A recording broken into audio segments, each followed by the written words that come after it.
Perfecto. Bueno, en primer lugar, a nombre del Grupo de Ingenieros Civiles y Ambientales de la Escuela Politécnica Nacional, te agradecemos, Jorge, por darnos este espacio para compartir tu amplísima experiencia de los temas relacionados al riego principalmente.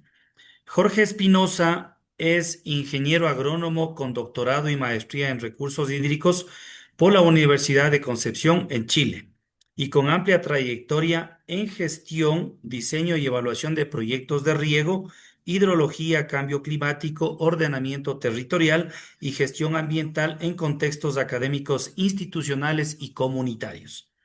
Cuenta con más de 15 años de experiencia en coordinación y dirección de proyectos nacionales e internacionales, consultoría ambiental, auditorías, modelación hidrológica, sistemas de riego parcelario y manejo integrado de cuencas. Ha liderado estudios de gran escala para organismos públicos, cooperación internacional y gobiernos locales, así como proyectos de investigación con impacto en más de 75.000 usuarios de sistemas de riego. Actualmente se desempeña como docente de tiempo completo en la Universidad Central del Ecuador, en las cátedras de riego y drenaje y recursos hídricos, y como coordinador de servicios comunitarios.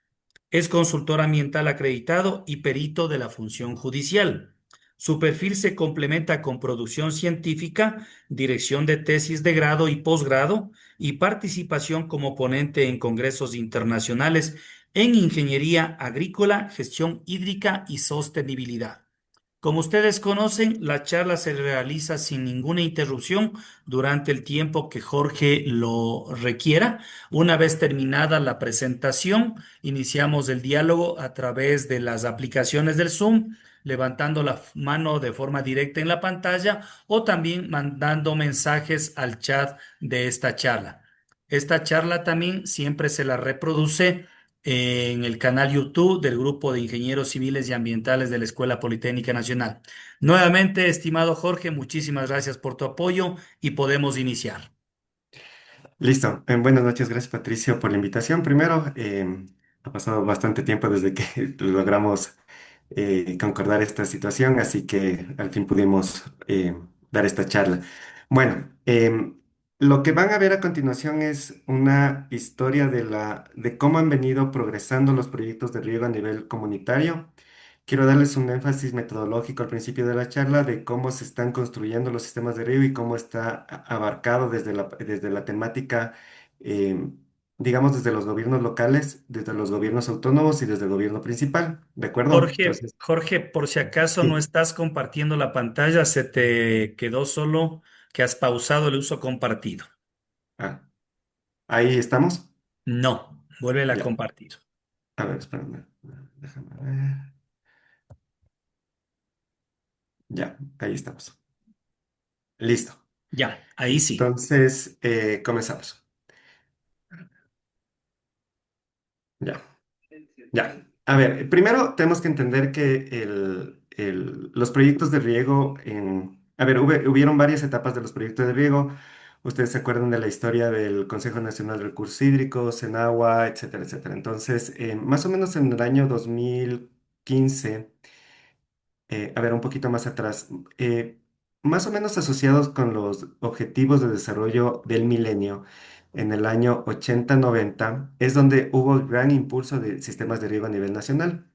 Y desde ahí hubo una pausa, obviamente por temas de cambios de gobierno, bueno, sí, toda la problemática y política que fue bastante difusa durante el año 2000 al 2007. En el año 2007, el Estado, obviamente con un cambio de constitución, se apropia de los recursos hídricos y los nacionaliza, y eso hace que el Estado ecuatoriano intervenga con una camada de gente nueva dentro de los proyectos de riego, no tan asociado a la ingeniería civil, sino a una, yo diría como, en este caso, como que los proyectos comenzaron a ser liderados por por los ingenieros agrónomos.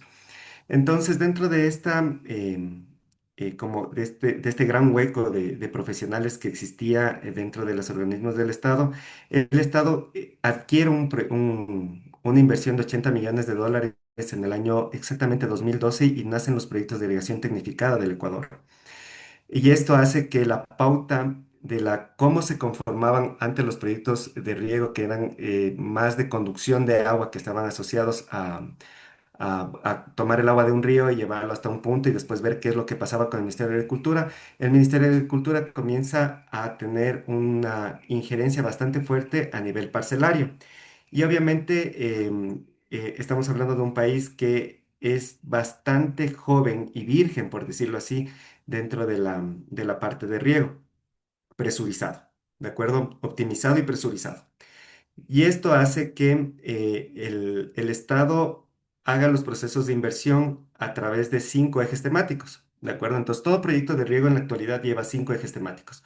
Primero es el componente ambiental. El componente ambiental está liderado, obviamente, desde la parte de Senagua o, en este caso, de la entidad que daba las concesiones de agua, que era la disponibilidad de agua, donde están las autorizaciones y donde se verificaba la cantidad de agua y calidad de agua. En la parte climática es un tema no menor, toda la deficiencia que tiene el Estado ecuatoriano dentro del seguimiento y control pese a que existe la institución que es el Instituto Nacional de Hidrología y Meteorología, el INAMI de acá, pero siempre había este hueco también, ¿no? Y la parte de suelos. Recuerden que nosotros a nivel agrícola, nosotros tuvimos bueno, tal vez para ustedes un poco desconocido, para los ingenieros agrónomos un poco más, más en la piel este tema.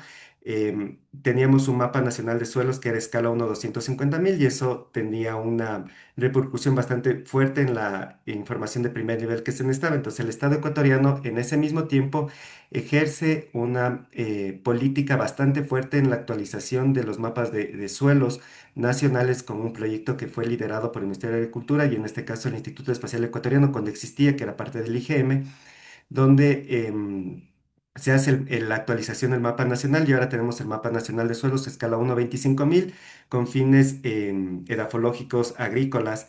Yo diría uno de los más fuertes de Latinoamérica y tal vez uno de los más fuertes a nivel mundial. En la segunda etapa tenemos el componente social, porque normalmente, ¿qué es lo que pasaba con los proyectos de riego? Normalmente los proyectos de riego siempre tenían este problema que cuando se llegaba a intentar construir un proyecto de riego, el componente social prácticamente era por el miedo de que las tierras en los catastros de riego surjan cierto cobro adicional de impuestos, la gente no decía la verdad y después cuando se terminaba construyendo los cabeceras de parcela, la gente no terminaba adoptando el riego. Entonces terminaba siendo riego por gravedad dentro de sus propias parcelas, pese a que tenía hidrantes a cabecera de parcela. Entonces eso era un tema no menor. Después también otra cosa que el Estado ecuatoriano se dio cuenta y el grupo de técnicos que trabajamos en ese tiempo nos dimos cuenta es que una de las cosas principales por las cuales fracasaban los proyectos de riego a nivel nacional era porque el componente productivo no se asociaba. ¿A qué me refiero? Claro, regábamos 10.000 hectáreas y se ponía a regar, ejemplo, arroz. ¿Y ahora dónde vendemos el arroz? Entonces la intención era tener los ganchos o los candados por decir, ¿saben qué? Aquí vamos a producir arroz y este arroz se va a ir a Machala. En Machala se van a consumir las 10.000 hectáreas de arroz, más o menos esa era la idea. Y obviamente todo esto, una vez que pasaba esta parte social, problemática, ambiental, llegaba el componente de diseño que pasó a ser una parte importante, pero era una parte de planificación y estructuración que casi no tenía técnicos. Y una de las cosas principales que también nos dimos cuenta es que una vez que se construían los proyectos de riego, la gente, como no sabía, no ha habido que la capacidad de transferencia de tecnología dentro del Ecuador de transmitir los conocimientos. eh, Comenzó a pasar algo que era, tenían los aspersores, tenían los goteros, tenían absolutamente todo dentro de parcela, pero los agricultores no optaban por la tecnología porque no la conocían y no sabían cómo era el tema de la capacitación. Entonces, el Estado ecuatoriano también, mediante un crédito con la, eh, se me fue el nombre de la Fundación Española, accedió a un crédito de 3 millones de dólares y se hizo una fuerte capacitación y se crearon técnicos en esta parte. ¿De acuerdo? Entonces, el sistema de riego, lo primero que tenemos que entender es que el sistema de riego no es algo suelto ni es solo construcción. Entonces, es toda una problemática a nivel de conflictos, de junta de usuarios, de cultivos que tiene que ser abarcado. Y esta era la manera como en Ecuador, normalmente el riego presurizado estuvo dominado siempre por las empresas normalmente que producen o flores o banano, y ahora la intención era disociarlo para que, o digámoslo así, como reescrabajarlo para que la comunidad pueda adoptar estas características. Y aquí nace, entonces, ¿qué es lo que pasa? A nivel de junta de usuarios, es importante saber que la Junta de Usuarios es un trámite que es administrado desde dos componentes, el Ministerio de Agricultura y Ganadería y administrado por el MIES. Entonces, ¿cuáles son las ventajas de estar dentro de estas particularidades? Es que en este caso la Asociación de Productores, los comunitarios o lo que sea, tenían beneficios. Ejemplo, créditos productivos, el 555 que salió en el año 2010, 2012 y los créditos que son de bajo interés para nivel productivo, que son dados por Ban Ecuador.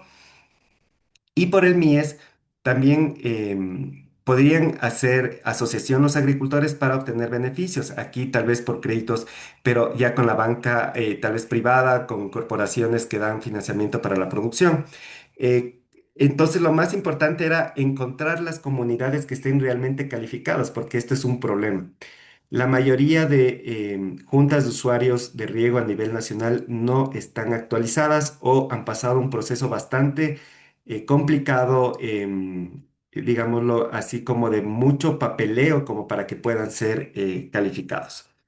¿De acuerdo? Ahora, si nos hablamos del tema de la autorización de uso de agua, tenemos que el Ministerio del Ambiente, cuando era el Ministerio del Ambiente, tomó la decisión cuando hubo este reacercimiento de derechos de uso del agua hacia el componente nacional, tomó la competencia del Ministerio del Ambiente tener tres ejes. El primero que fue la Subsecretaría de Recursos Hídricos en ese tiempo, la cual dirigía a dónde iba el agua. Entonces se hicieron las demarcaciones hidrográficas y las demarcaciones hidrográficas lo que hacían era dar las autorizaciones de agua para el uso de agua para, no sé, para minería, para agua potable, para multipropósitos y para riego.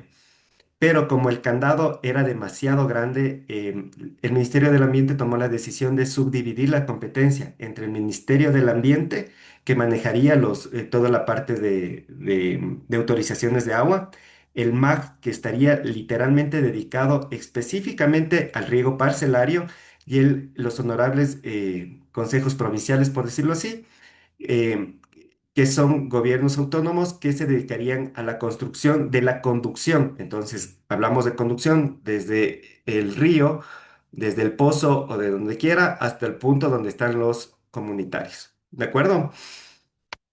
Entonces, ¿qué es lo que pasó? Una de las cosas principales que tiene el problema, y en la actualidad es un problema bastante fuerte, es que en el Ecuador no hay catastro de usuarios.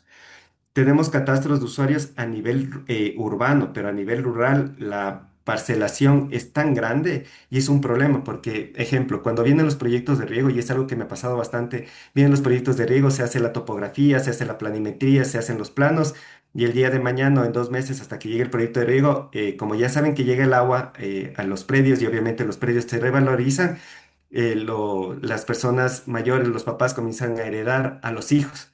Entonces, el proyecto que estaba calculado para 100 personas termina siendo para 500, pero es una misma área de terreno. Y ahora el problema es que los diseños cambian inmediatamente, como ustedes dominan este tema. Obviamente, dentro de esta tecnología están las estaciones totales sobre ITK, pero siempre ha sido un problema. Y claro, y las adopciones de nuevas tecnologías con las ortofotos, con imágenes satelitales, donde ya se tiene identificado a nivel de predios el usuario y las áreas. Una de las cosas principales que existe el problema aquí es que, lo que les decía al principio de la charla, es que los agricultores normalmente tienen miedo de decir cuánta área realmente tienen. Y esto es un problema porque, claro, uno entra a un proyecto de riego y dice, ¿saben qué? Vamos a construir para la comunidad, ¿cuántas hectáreas tiene? Tiene 100. Y hasta cierto punto pasa a ser una mentira porque cuando ya levantas el catastro, asoman hectareajes de 300, 400, 500 hectáreas. Y eso ha sido realmente uno de los principales problemas dentro de la adopción de este tipo de tecnología dentro de los agricultores. ¿De acuerdo? Al final de cuentas, cuando terminamos con el catastro, ¿qué es lo que tenemos? Tenemos un área real, tenemos un número de usuarios que, como les digo, siempre incrementa, pero aquí tenemos el ejemplo de lo que es un proyecto. Este cuadro que están viendo aquí es de los proyectos de Tungurahua, del PAC 2 que se conocen, donde yo pude ser director en más o menos 2.500 hectáreas. Y claro, nosotros llegábamos por una cosa y encontrábamos otra. Obviamente, otra de las cosas, de las pautas que ejerce un sistema de riego es qué tipo de riego les doy a los agricultores. Entonces, puedo darles microaspersión. En el Ecuador casi no se utiliza microaspersión, pese a que ahí en Ambato había zonas de frutales para, ya saben, estamos entrando a la temporada de las flores y las frutas en Ambato, pero, oh sorpresa, ellos utilizaban más goteo, se les recomendaba aspersión, en algunos casos, no para frutal específicamente, pero ahí había mucho.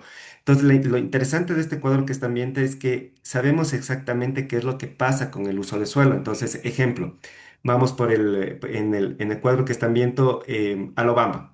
Entonces, Alobamba son sectores que están, es como decirles aquí Pifo, Tumbaco y Puemo, más o menos como para que ubiquen el territorio.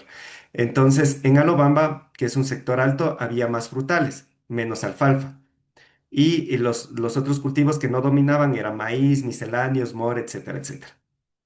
Pero si vamos a, no sé, 3 kilómetros más allá, oh sorpresa, en la Esperanza Montalvo ya no hay frutales, sino que hay más alfalfa. Entonces, esto te cuadra y te dice a qué está dedicado la zona. Evidentemente, Alobamba es frutales, por ende vamos a encontrar pera, Claudia, manzana, pero en Alobamba, al encontrar alfalfa, investigando qué era lo que pasaba, porque esto pasaba en una transición de 2 kilómetros, nos encontramos que era una zona mascullera. O si nos vamos y es una zona de que todo el mundo ha comido, o yo pienso que la mayoría de las personas presentes ha comido cuyes en ceballos. Entonces, es entender el territorio, ¿no?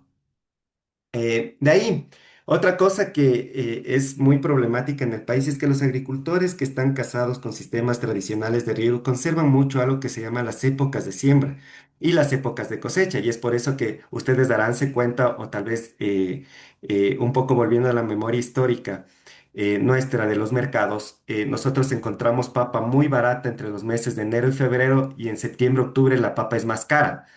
¿De acuerdo? Y eso se linkea directamente a la parte de disponibilidad climática de agua. Entonces, hay que entender esto también, y esto es algo que a nivel comunitario se les explica mucho, es que el sistema de riego literalmente es un simulador de lluvia. Entonces, donde ellos ya no van a depender. Entonces, estos ciclos productivos tienden a cambiar de acuerdo a la disponibilidad de agua que tenga el sector. Y obviamente lo que se intenta con los sistemas de riego es que tengan agua 24/7. Normalmente esto no es dable en nuestro país por las cosas que ya vamos a seguir conversando. ¿De acuerdo?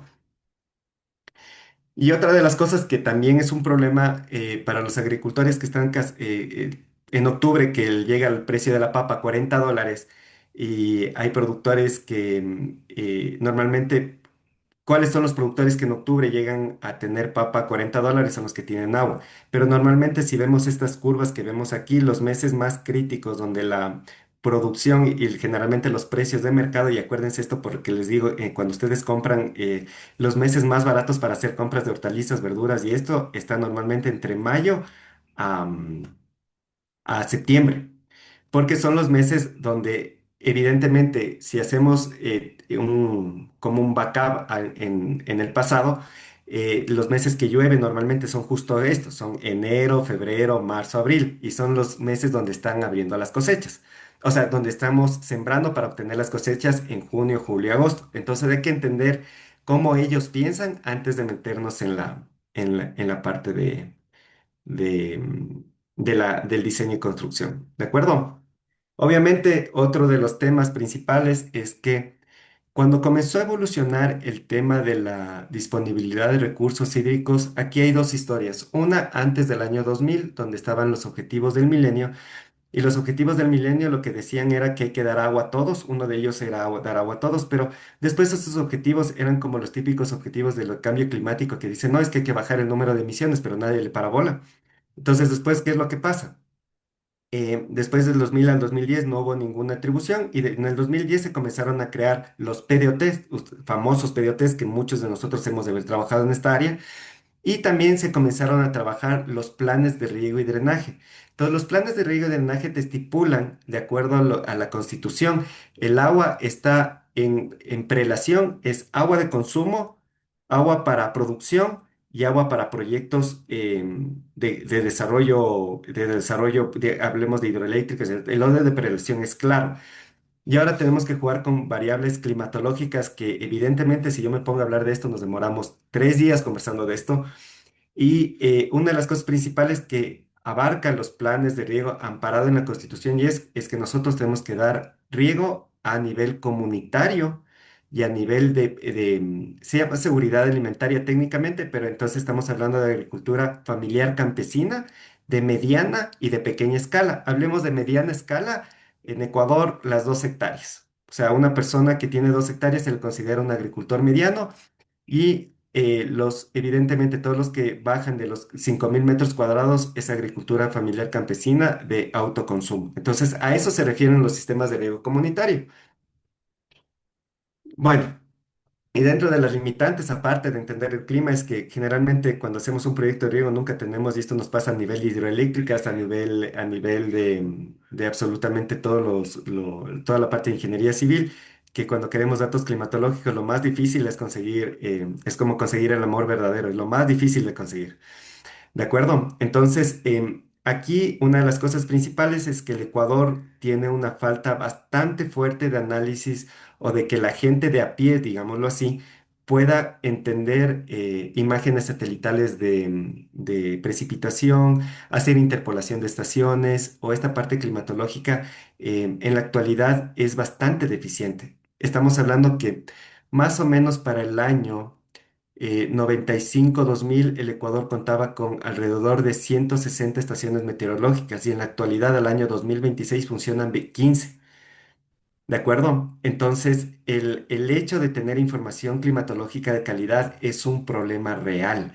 Es un problema que abarca al Instituto Nacional de Meteorología, Hidrología, y ellos han...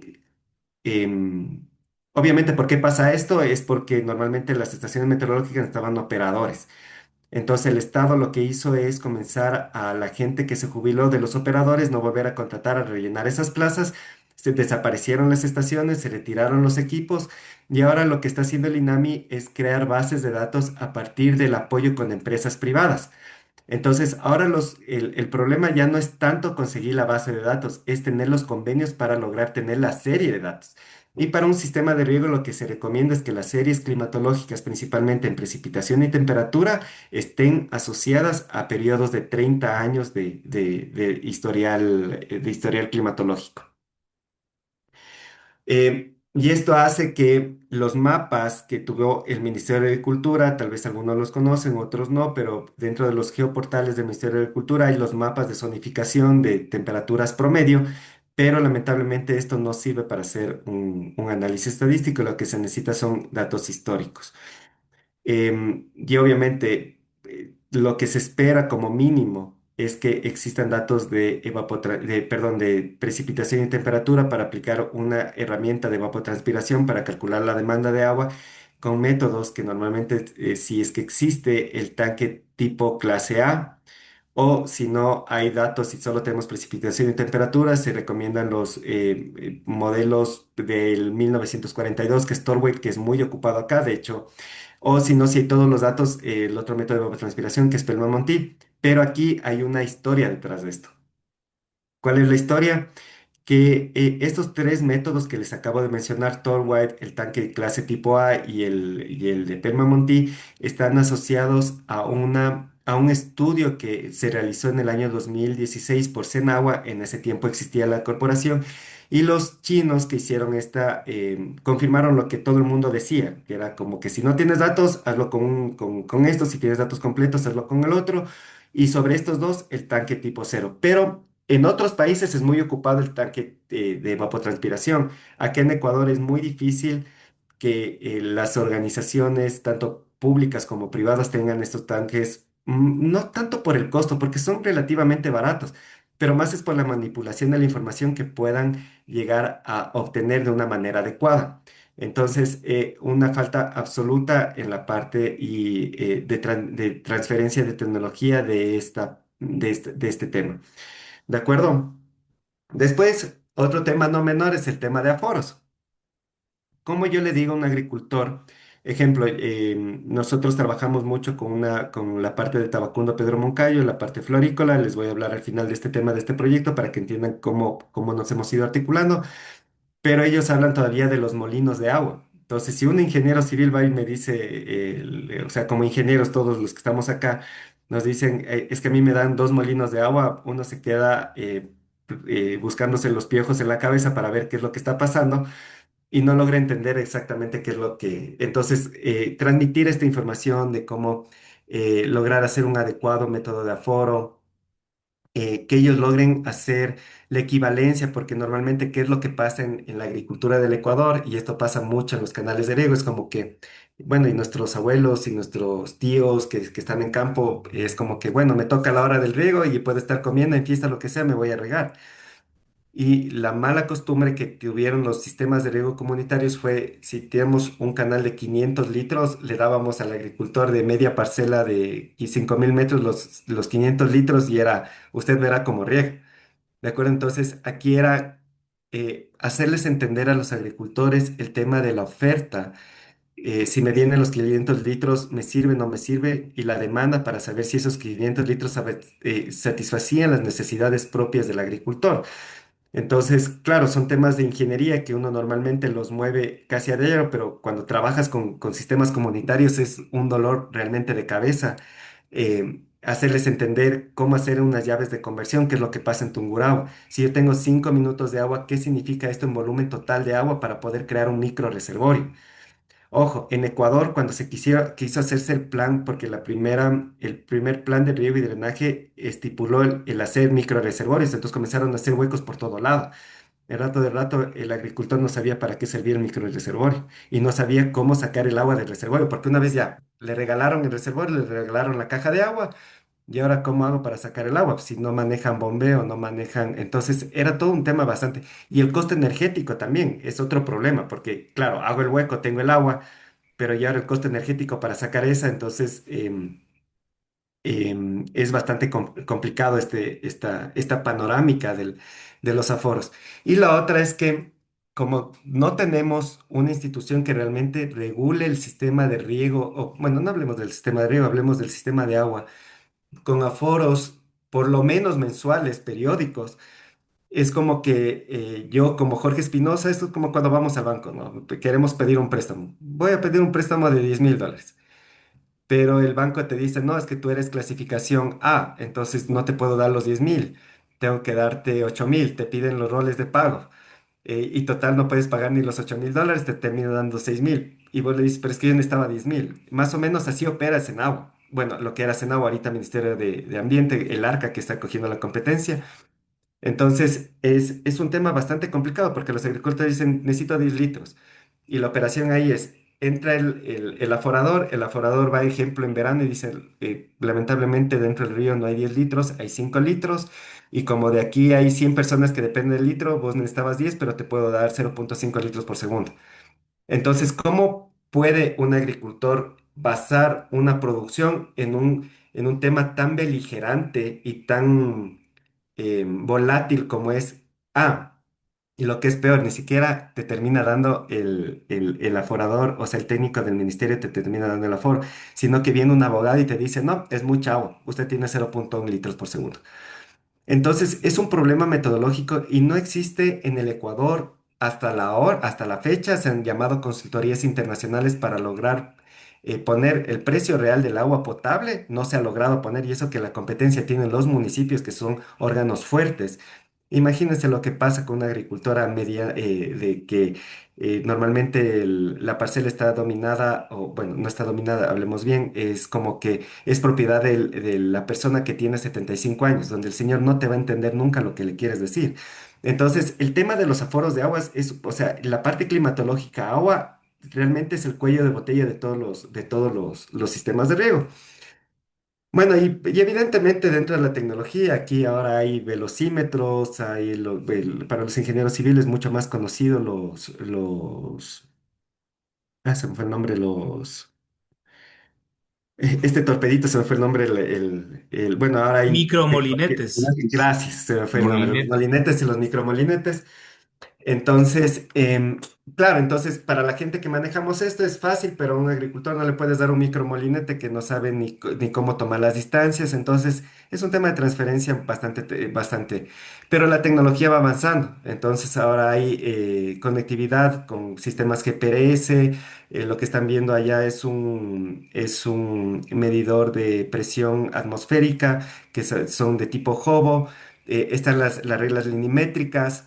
Entonces, todo este tipo de herramientas han hecho que los sistemas intenten actualizarse para tener información de primer nivel, por todo lo que, para evitar este tema, ¿no? Que va el aforador dice que no hay agua, el agricultor quiere más agua, termina poniendo la sesión de agua, pone la autorización de agua, pone el abogado, que es el regente de la dirección zonal. Aquí tenemos un ejemplo, esta es una comunidad que está en Ibarra, se llama La Concepción. La persona que le ven ahí es un ingeniero de SELEC que me acompañó en esta consultoría y lo que hicimos fue hacer este tipo de tecnología, ¿no? De hecho, es un estudiante de la Politécnica de la Maestría de Gestión de Recursos Hídricos, el graduado de la Maestría de Gestión de Recursos Hídricos, y lo que hacíamos era con los agricultores hacerles entender cómo tenían que ponerle los datos, ¿de acuerdo? Aquí están ya implementados. Obviamente no se ve el flotador que les acabo de decir, el regulador el medidor de presión atmosférica, pero aquí están las evidencias más o menos, qué es lo que normalmente se intenta hacer en campo. Ahora, claro, cuando hay plata, ¿qué es lo que pasa cuando no hay plata? Entonces, y ahí es cuando los agricultores llegan a la Facultad de Agronomía y ven un Mercedes-Benz, pues como que todo el mundo dice, yo a los 25 años, yo cuando era estudiante decía, yo quiero tener un Mercedes-Benz a los 25 años, nunca llegué a tener el Mercedes, y yo creo que con las posibilidades económicas de un niño de 25 años no creo que hubiera podido mantener el Mercedes. Entonces, más o menos lo que le pasa al agricultor. Vas, le muestras el Mercedes-Benz y se enamora del Mercedes-Benz, pero dices que yo no tengo la plata para tener el Mercedes-Benz. Y aquí viene medidas alternativas. Ejemplo, lo que nosotros hicimos en campo fue crear estos cajones que son, esta tecnología vino de Perú. Entonces, justo un consultor peruano conversamos y me dijo, no, esto es como que no importa que el ancho del canal, como que ten una siempre para poder, y si se dan cuenta al lado de los zapatos en la primera fotografía, está algo que le está tapando el paso de agua. Entonces, claro, te vas adaptando a la realidad de lo que va pasando. Entonces, claro, esto es, son los vertederos de cresta y es información bastante útil para ellos que la pueden manejar, depende de la altura, ¿no? Para nosotros como ingenieros es muy normal manejar esto, pero para ellos es como que estamos abriéndoles el cerebro hacia algo más. Pero ¿qué es lo que pasa cuando nos topamos con esto? Y aquí es cuando, claro, el ingeniero civil normalmente sabe qué hacer con esto, sabe cómo medir este aforo, sabe cómo funciona la estructura hidráulica, pero el agricultor dice esto. Entonces, claro, si viene un canal de riego con, no sé, 200 millones de dólares y me pones estructura para distribuir agua, o sea, el agricultor va a decir, ayúdame, Dios mío, no sé qué hacer. ¿De acuerdo? Entonces, aquí viene algo que nosotros estamos trabajando. Después de toda esta problemática, nosotros, después de haber manejado varios proyectos de riego, lo que hicimos fue conseguir un fondo que se llama el Fondo FIASA. ¿De acuerdo? El Fondo FIASA es un fondo que está para instituciones público-privadas, te dan $150,000. Bueno, hasta la segunda convocatoria, que es la que ganamos nosotros, daban 100,000, ahora dan un fondo anual de $150,000. Es un fondo bastante bueno para investigación, ¿de acuerdo? Pero, oh, sorpresa, en el Ecuador, el único modelo de distribución de agua para simulación de sistemas de riego es el que tenemos nosotros. En el Ecuador no existe evidencia científica de proyectos de investigación a nivel de recursos hídricos para riego. ¿De acuerdo? Entonces, y tanto es así que el INAMI, que son esta es la corporación, nosotros somos como facultad, el INAMI como socio estratégico, Codemia, que son los beneficiarios, que son la organización de agricultores que ganaron el proyecto con nosotros, que son los de Tabacundo Pedro Moncayo, y el FIASA como financista. ¿De acuerdo? Y aquí les voy a contar la historia amarga. Nosotros tenemos, ustedes siempre han ido a comer bizcochos aquí y la acequia que nosotros tenemos está alrededor, o bueno, más bien dicho, las ciudades se pusieron alrededor de la acequia. Entonces tenemos Malchinguí, tenemos Tocachi, tenemos La Esperanza, Tabacundo y Cayambe. ¿De acuerdo? Por medio de estas ciudades pasa la acequia que nada más y nada menos mueve a nivel económico el 0,5% del PIB anual del Ecuador. El PIB anual del Ecuador son 35.000 millones de dólares hasta el año pasado. O sea, aquí se mueven aproximadamente o sea, entre indirectos y directos se mueven 5.000 millones de dólares. Perdón, el 5%, no el 0,5, el 5%. 5.000 millones de dólares que salen literalmente del tema de rosas. En venta directa, aproximadamente 2.000 millones de dólares y obviamente todo lo que circula en empleo, etcétera, dentro de esto. Pero lo que pasó es que obviamente Codemia es una organización bastante dura en la parte de gestión. Ellos mueven más o menos del cobro de agua a sus 4.000 usuarios, mueven aproximadamente 250.000 dólares anuales. Pero ellos no, obviamente es un canal administrado por agricultores y eso hace que la técnica sea bastante débil. Y al gobierno provincial de Pichincha se le ocurrió mandar en la parte alta donde está mi puntero, por la palabra Tupigachi, se le ocurrió mandar otro canal. Y el problema no es el otro canal, si ustedes recordarán, es uno de los grandes problemas que tuvo em, Hidalgo Hidalgo cuando hicieron el embalse de San Marcos. Y hubieron muchos problemas aquí. Entre uno de ellos es que dijeron que había agua. Hicieron un proyecto de conducción de agua de 200 millones de dólares para un canal de conducción de agua de 8 metros cúbicos y no se dieron cuenta en el problema que se metían. Y acá ellos, la parte de la Esperanza, la Junta de Codemia tiene autorizado para 1 metro cúbico y se metieron en un problema que yo pienso que si esto no se resuelve rápido, con el tiempo esto puede terminar con muertos y heridos. Historia de esto, los agricultores de aquí en el año 2010 se enojaron con las fincas florícolas y literalmente casi les queman a los dueños y a los gerentes. Entonces, el poder social que puede tener un canal de riego, de hecho, de aquí han salido subsecretarios de riego, han salido alcaldes que fueron en algún momento fueron presidentes de esta junta de riego. Entonces, la política del agua es bastante fuerte. Em, bueno, ¿qué hicimos nosotros? Primero, evidentemente, viendo todos estos huecos, lo que hicimos primero fue generar una herramientas de simulación de cuantificación. Entonces, lo que hicimos fue unirnos con diferentes lugares, ¿no? Con diferentes instituciones, con diferentes patrocinios, buscando plata. El segundo componente, nosotros lo que hicimos fue hacerles entender al agricultor la real demanda de agua. ¿De acuerdo? Entonces, que si usted tiene una hectárea y para la hectárea necesita 0,17 litros, no necesite más y usted no pida más. Con esto nosotros anclamos a sistemas econométricos de agua. Creo que si todo nos sale bien, lograríamos lanzar el primer modelo de cobro de agua a nivel parcelario. En el segundo fue el modelo de gestión, porque otro de los problemas principales con todo lo que les he contado de esta problemática del riego y del agua es que ellos no tienen un modelo de gestión, entonces no saben, o sea, claro, ellos hicieron sus estatutos cuando hicieron la junta de riego y se hicieron reconocer por el MAC, por el MIES, pero ellos tomaron una pauta en los estatutos declararon un presidente, un secretario, un tesorero y generalmente los vocales de asuntos varios y el asistente de deportes, digámoslo así. O sea, en una estructura muy autóctona. Pero cuando comenzaron ellos a crecer, ya les digo que tienen un capital de 250.000 dólares para moverse. Ellos comenzaron a tener operadores de riego, ellos comenzaron a tener secretarios, contadores, y claro, y el modelo de gestión es como poner los estatutos de una empresa. ¿Cómo hago seguimiento a la plata si yo no tengo quien me regule la plata? ¿De acuerdo? Y la tercera, que está en esta parte baja, déjenme bajarle, gracias. En esta parte está la administración, apoyar en la administración de agua. ¿De acuerdo? Entonces, ¿qué es lo que nos pasó a nosotros? Em, Nosotros comenzamos a trabajar dentro de esta pauta con diferentes universidades. Una de las universidades que nos está apoyando a nivel internacional es la Universidad de Texas A&M, la Universidad de Mississippi State, las dos de Estados Unidos, la Universidad de Concepción en Chile, la Universidad del Desarrollo en Chile el INIAP de aquí, el INIA de Chile, y se hizo un conglomerado bastante fuerte. Entonces, ¿qué es lo que comenzamos a descubrir dentro de esta organización? Es que los agricultores de estas juntas de riego son muy diferentes a las otras, porque recuerden que la agricultura de flores nace desde los años 80.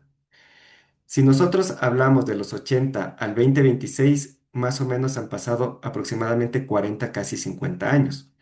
Entonces, si una persona promedio entró a trabajar en flores a los 30 años, capaz fue el abuelito de algo o tatarabuelito de alguna persona. Entonces, esta persona aprendió el cultivo. Después, la siguiente generación, como no había escuelas ni colegios, ni universidades, no ha habido acá, siguió trabajando en el cultivo, pero ya no era el técnico, ya no era el campesino de cultivo, de cama, de levantar tierra, sino que este ya pasó a ser el jefe del pelotón de agricultores. Y después, la siguiente, el hijo de esta persona pasó a ser ya posiblemente la persona que manejaba la fumigación, manejaba el riego. Y ahorita estamos con un tema, y ustedes se han de dar cuenta cuando van a Cayambe y levantan la vista para ver al páramo, lo que es el Cajas, ven muchos emprendimientos de 3000 metros cuadrados. Ellos le llaman los emprendimientos, pero es gente que ya sabe de técnicas de riego brutales. Entonces, son técnicas de riego súper fuertes que ellos ya saben que para qué sirve el agua, con láminas de riego, cuánto tiempo regar, aunque rieguen mal, pero riegan. Y ya no le tienen miedo al tema eléctrico, no le tienen miedo a una bomba por impulso de combustión o un impulso por tema eléctrico. Entonces, simplemente ellos comenzaron a despuntar la agricultura, pero ahora la sorpresa es que no tienen agua. Entonces, aquí literalmente, entre el Consejo Provincial, entre el canal de arriba y el canal medio, puede haber una guerra civil a partir de eso. ¿Cuáles son las enseñanzas que hemos logrado tener de este tema? Es que el Estado ecuatoriano está muy debilitado en el tema de recursos hídricos. Es lamentable después de haber ganado mucho en los últimos 20 años. Lamentablemente se ha perdido, obviamente por estructuraciones del Estado, que aquí puede haber gente que me pueda decir es que era necesario. Yo digo que a nivel de recursos hídricos tuvimos que haber protegido lo que se tuvo.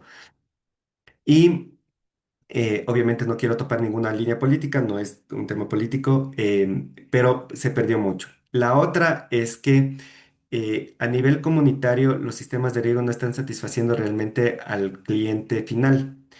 Estamos entrando en una época que yo la estoy denominando como un mercado del agua, ¿de acuerdo? Porque ahora los agricultores que tienen 5000 metros cuadrados con riego, le interesa más arrendar el predio que producir. Y eso es un problema. Y esto ya pasó en Chile, en la cuenca del Limarí. Todas las frutas y verduras que vienen de Chile acá tienen este problema, el famoso mercado del agua. ¿De acuerdo? ¿Se puede hacer muchas cosas? Sí. El impacto de la optimización del riego es prudente en Ecuador, mucho. En la costa, mucho más avanzado porque son cultivos extensivos. En la sierra, un paso de seguridad alimentaria bajo estas performances que se apoya al pequeño agricultor y al mediano agricultor. Pero el trabajo es bastante complicado. El Ecuador ha invertido, como les digo, 80 millones de dólares en riego. En agua potable hubo un financiamiento en el año 2011 de la CAF que fueron 3000 millones de dólares. Todo lo que se hizo a nivel de agua en el Ecuador fue a través de un financiamiento CAF que tuvo 3 etapas. Y de aquí es donde la mayoría de sistemas de agua potable nacieron. Después, los gobiernos provinciales tomaron la posta en el gobierno provincial de Tungurahua mediante el PAC 1. Los ejemplos más notorios son el PAC 1 y el PAC 2, que son más o menos como 50 millones de dólares para casi 6000 hectáreas de riego que implementaron. Entonces, el trabajo es arduo. Lamentablemente, hoy en el Ecuador, los especialistas en riego hablemos los especialistas de número en recursos hídricos, somos contados con la palma de la mano. No hay competencias, las universidades, pese a que están trabajando mucho, se han mandado mucho las especialidades a modelos de gestión, a gestión de cambio climático, a gestión de los recursos hídricos.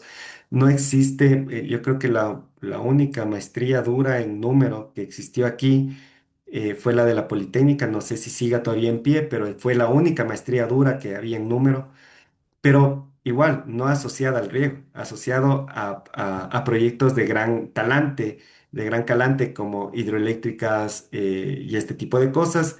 De hecho, los ingenieros agrónomos que siguieron esta maestría, ahí está Wilmer Guachamín, tal vez por ahí lo hayan escuchado, que es alguien que trabaja en el INAMI, y Wellington Bastidas son los que quedaron de esa promoción de oro, diría yo, que fueron los que manejan el tema de cambio climático y recursos hídricos, ahora son medio cabezas, pero de ahí los demás somos contados con la mano. Entonces, hay mucho por hacer, el impacto es bueno.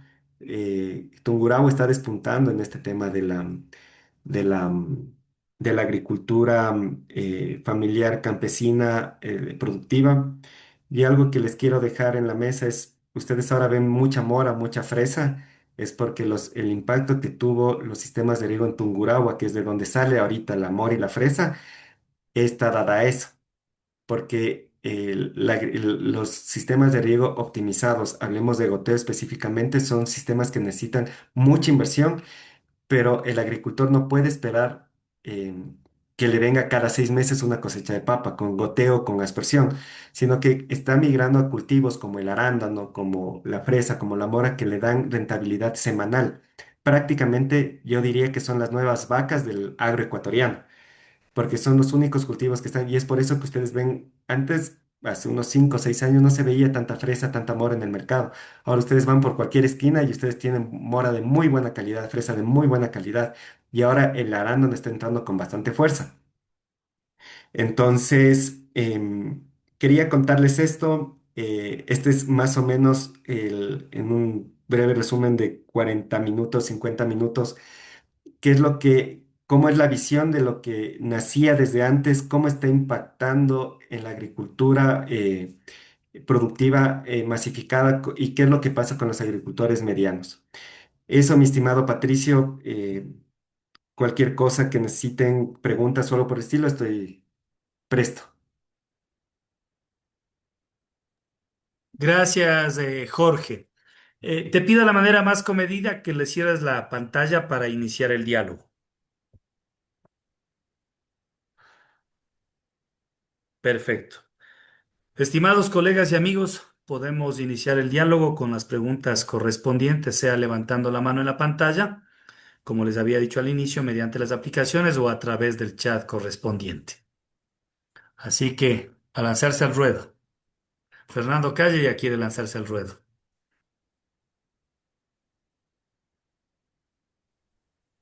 Hola Patricia, buenas noches Jorge. Buenas noches. Felicitándote por esta excelente presentación y resumen de la experiencia que tú tienes. Realmente es muy, muy alentador y nos alimenta bastante en nuestra formación. Yo quería hacerte algunos comentarios. El uno, te acordarás que hay unos libros de riego que fueron hechos por la OEA. En Sí, estos claro. libros hay unos mapas de evapotranspiración. Es decir, ya no isoyetas, ya no termoclinas, sino más bien curvas que te dan evapotranspiración potencial, que sería mucho más práctico para el tema de la demanda.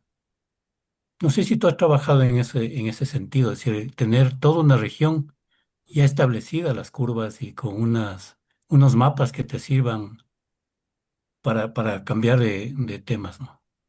¿Qué te Eh, parece? Sabes que sí, Fernando, gracias por la pregunta. Sí, de hecho, nuestro proyecto lo que está haciendo es una actualización.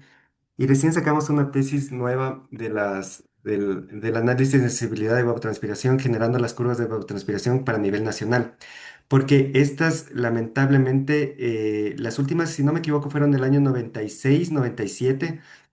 Y el INAMI tiene muy buena información respecto a esto, pero la información, yo creo que es un tema de transferencia de información lo que ha imposibilitado que la gente pueda acceder a esta información. Pero sí, efectivamente hemos trabajado en esto, nuestro proyecto está sacando, de hecho, esperamos que uno de las cerezas de pastel pueda ser este mapa, el nuevo mapa de evapotranspiración de aquí del el nacional, que lo estamos trabajando. Y sí, pero claro, es lamentable también ver que de todas las estaciones que habían, que eran, ya te digo, un número importante, ahorita con la validación que hicimos nosotros para el relleno de información y todo, quedamos en 15 estaciones, entonces es complicado, es bastante complicado el tema. Eso te puedo decir, Es Fernando. eso. El otro tema, mira, el comentario que tú hiciste es un poco duro. También quiero comentarte que la Universidad de Cuenca tiene mucho trabajo con la colaboración de Bélgica y de hecho muchos de nuestros coterráneos se han ido allá a hacer su maestría y a hacer su doctorado. Cuenca tiene ya una tradición en un trabajo en parcelas demostrativas. Y entonces en estas parcelas demostrativas tú tienes mucha investigación. Por ejemplo, el tema de pérdida de suelo orgánico, la relación con las pendientes, el tema de diferentes formas de riego, que son formas de investigación que yo creo nos van a permitir en cada caso ir un poco asentando el tema académico en términos concretos y prácticos, ¿no? ¿Qué te parece? Sabes que sí, Fernando, sabes que me olvidé totalmente de la Universidad de Cuenca. De hecho, los esfuerzos que ha hecho la universidad, no solo la de Cuenca, la de Loja, me olvidé. Claro, es que me acordé solo de la Sierra Centro para el norte, porque la Universidad de Chimborazo también está haciendo esfuerzos grandes.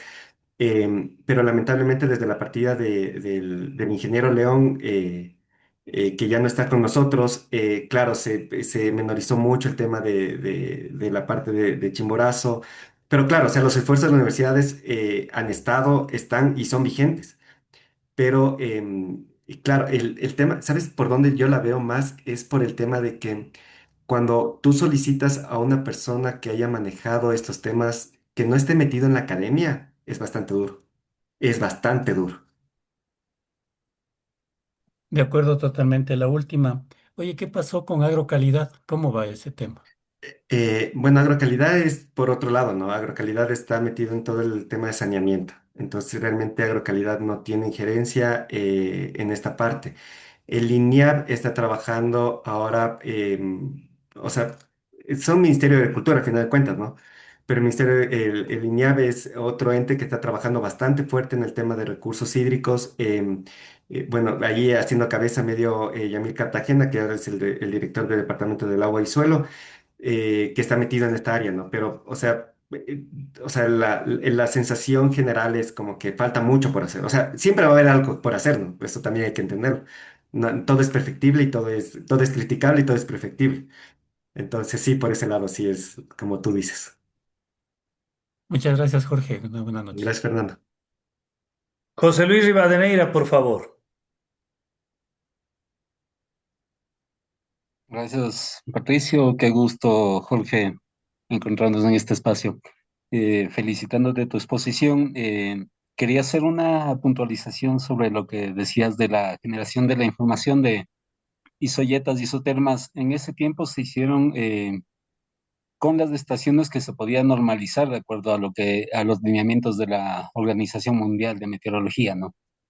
Entonces, claro, son líneas muy gruesas a una escala muy fuerte, porque las estaciones que cumplían el tiempo requerido para hacer esa normalización eran muy pocas a nivel nacional, ¿no? Y de ahí se hizo también los balances hídricos, que tú recordarás, en los cuales sacamos la evapotranspiración con Torwell, justamente, y, y ahí se redujo más, ¿no? Creo que se usaron a nivel nacional como 60 estaciones. Entonces es muy poco para generar uno de estos sistemas. Lo que se está proponiendo ahora es el uso mezclado entre estaciones meteorológicas y la información satelital, que no sé si, no recuerdo si estaba considerado dentro de este proyecto del cálculo, de esta plataforma de cálculo del agua de riego. Eh, Hola, José, ¿cómo estás?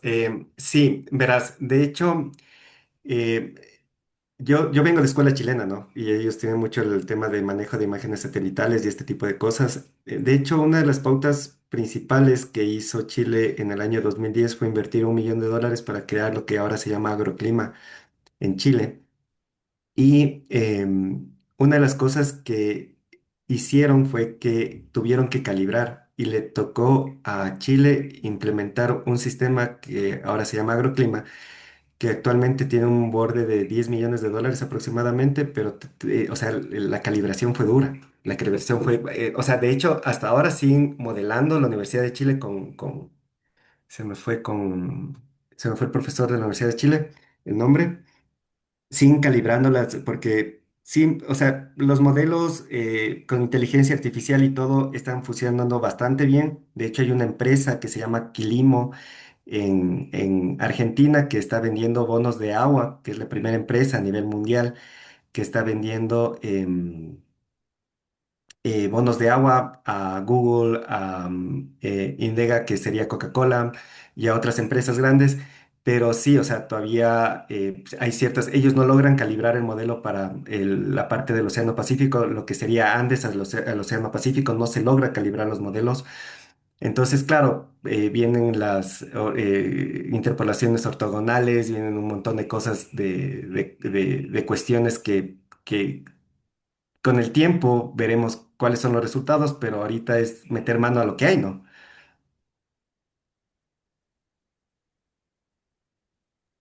Sí, justamente, y es la parte complicada, ¿no? Tratar de adaptar eso a un sistema en el que tenemos infinidad de microclimas.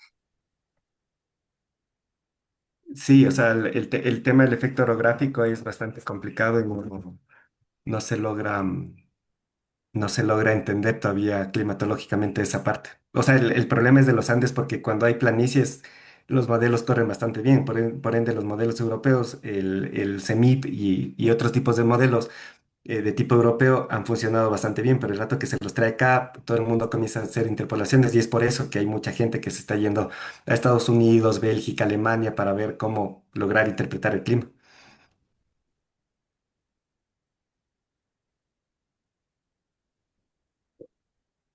Ok. Eduardo Carrión, por favor.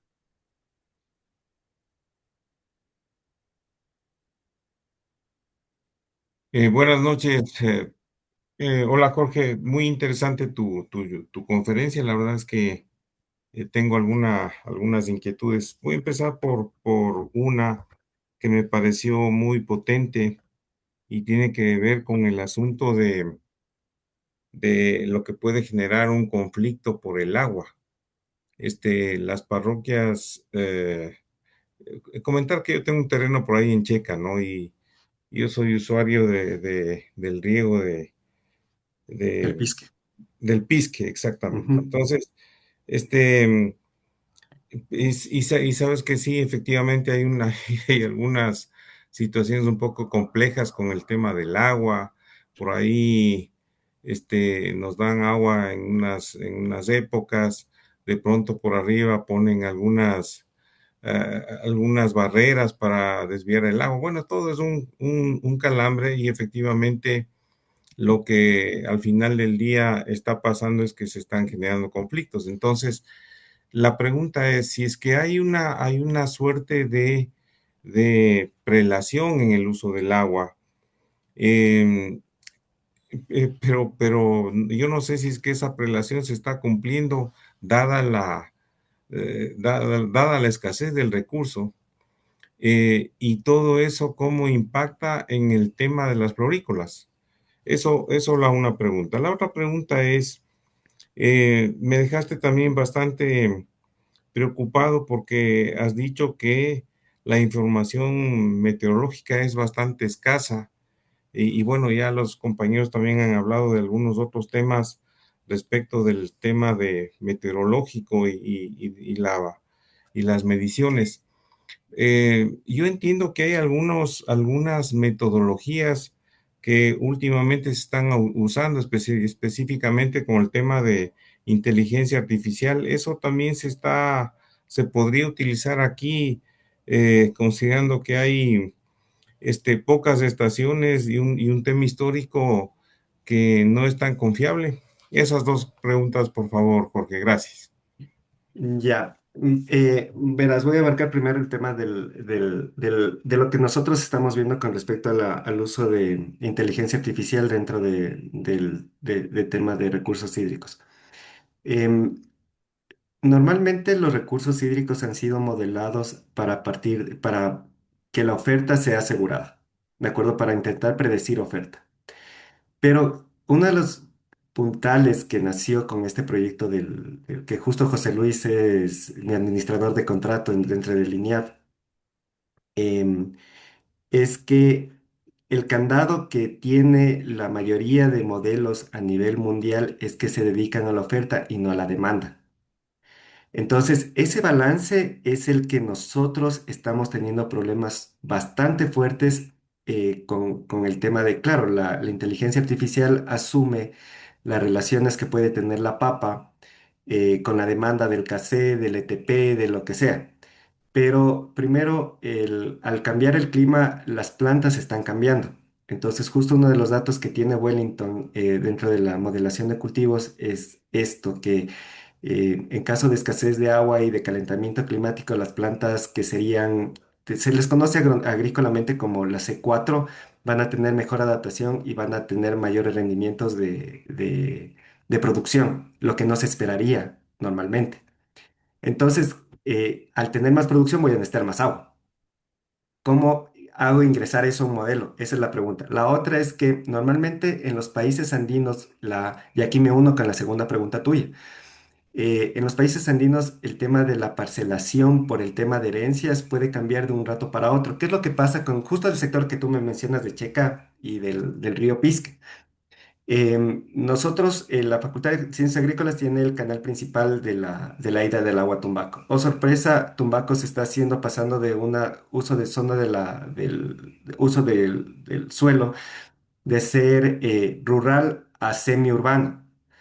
Y eso hace que las fincas que existían antes ya no sean fincas, sino que ahora son potreros o en su caso son casas de campo o casas dormitorio que como no les interesa hacer agricultura, ahora la zona de Limón de Pichincha es Tumbaco.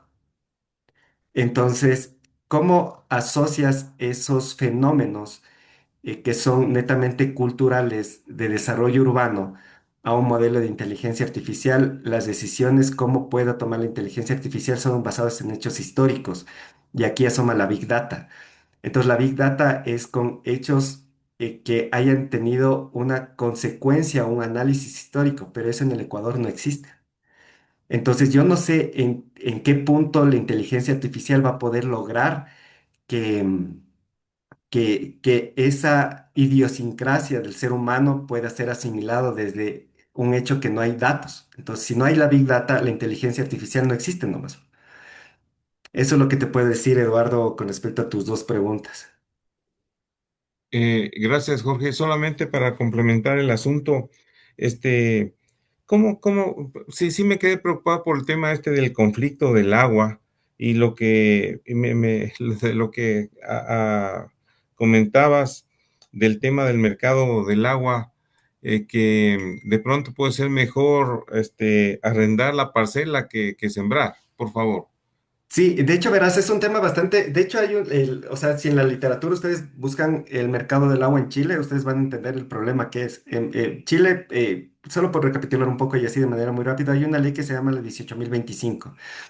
La 18.025, ¿qué es lo que hizo? Entregar derechos de uso de agua de por vida a los usuarios. Entonces, al usuario, si yo tengo 1 hectárea y encima mío está una vinícola no sé, de 100 hectáreas, y esa vinícola necesita mi agua, me paga un sueldo básico para entregarle el agua. Y yo tengo el agua de por vida, como es el agua mía de por vida, la empresa está segura que mientras me pague ese arrendamiento del agua, va a ser así. Eso ya está pasando en Ecuador con las florícolas.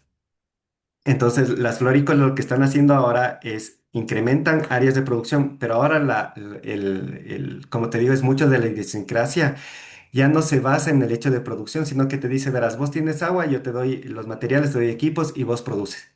Y yo me encargo de comercializarte la flor.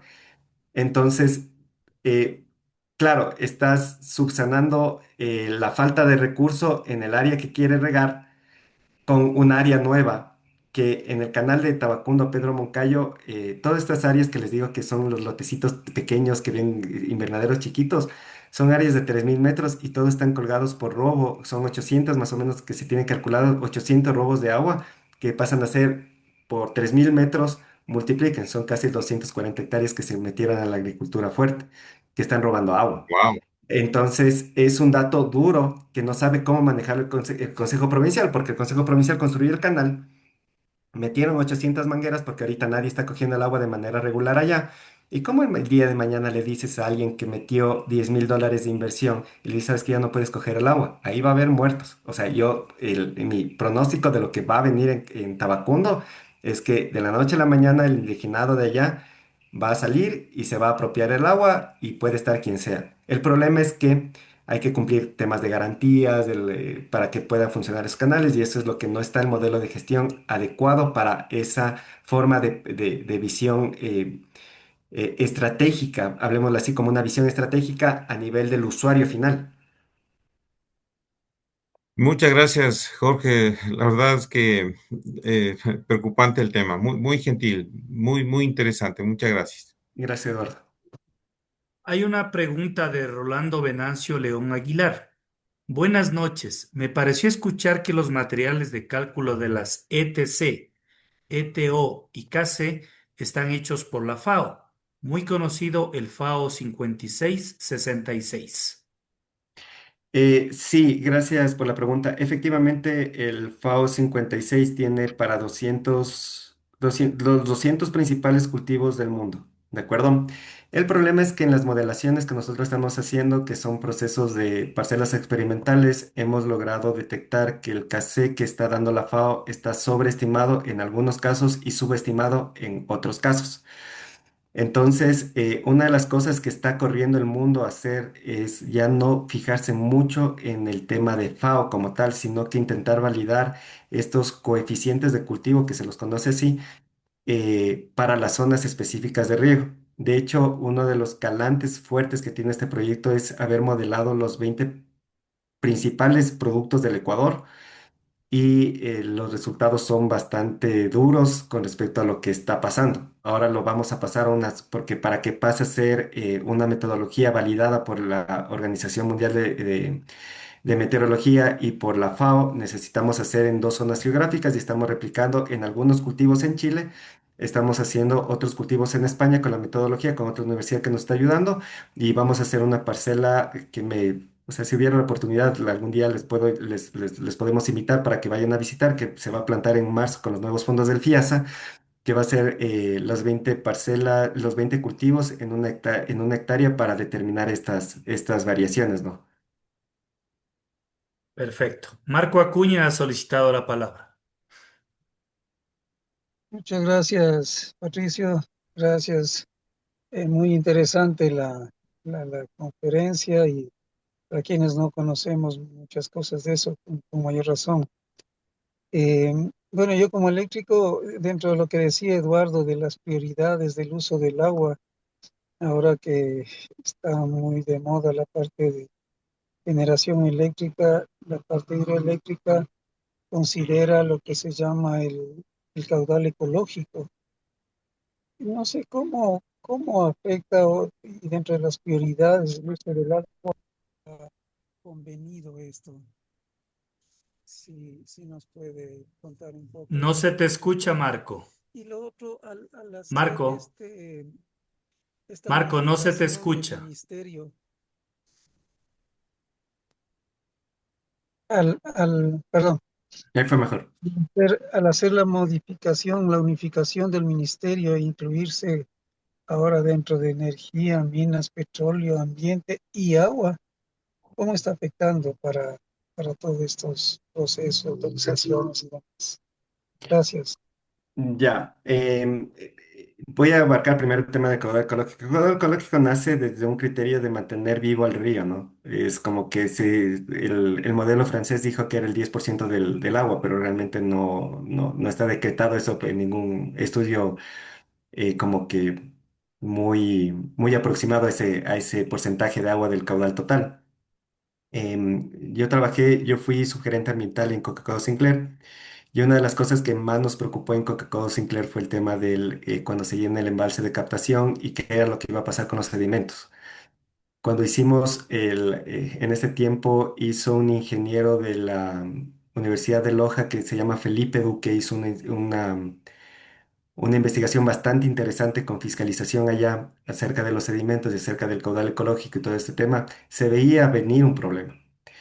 Ese problema evidentemente no fue de interés para el consorcio chino y ahí los resultados de todo lo que pasó, de todo lo que está pasando. Entonces, sí, el caudal ecológico no está decretado, el modelo francés dice que es el 10%, pero es como que es un número al azar. Si ustedes leen el compendio del modelo francés del caudal ecológico, no tiene un fundamento técnico basado, sino que ellos lo que asumían es que el río tenía que seguir con vida. ¿De acuerdo? Y para que no haya este tema de sedimentos, de transporte de sedimentos, o sea, no habla nada de ese tema. Entonces, pero realmente investigaciones sobre el caudal ecológico, yo creo que son muy pocos, o sea, tal vez con la palma de la mano se pueden contar, pero o sea, como que con dato es muy poco. Eso por un lado. Por el otro lado, la segunda parte de la pregunta era, se me fue, perdón. sobre la unificación del ministerio. Ah, sí, verás, eso es un tema bastante fuerte porque justo las personas que sabían del tema de la política, hablemos porque el Ministerio del Ambiente tenía una dirección que era de agua y riego. La dirección de agua y riego, la subsecretaría de agua y riego pasó a ser una dirección.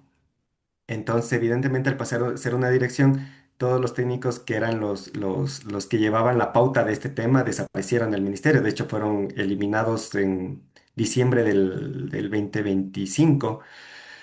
Y claro, y uno tiene que comer la papa, pues, entonces tiene que ver dónde se mete. O sea, uno por uno le puede latir el corazón por los recursos hídricos, pero si tu plata va a venir de otro sector, y eso es lo que pasa por eso es lo que digo que los técnicos de riego, o sea, no hablemos de técnicos de riego, hablemos de técnicos de recursos hídricos, están desapareciendo del mercado, porque al no ser una prioridad nacional, la mayoría de gente necesita comer, entonces va a ir donde tenga la plata para comer. Eso es lo que te puedo decir con respeto, pero sí está muy desfortalecido. Ok. Marcelo Castillo, por favor. Bueno, buenas noches con todos. Muy interesante la charla.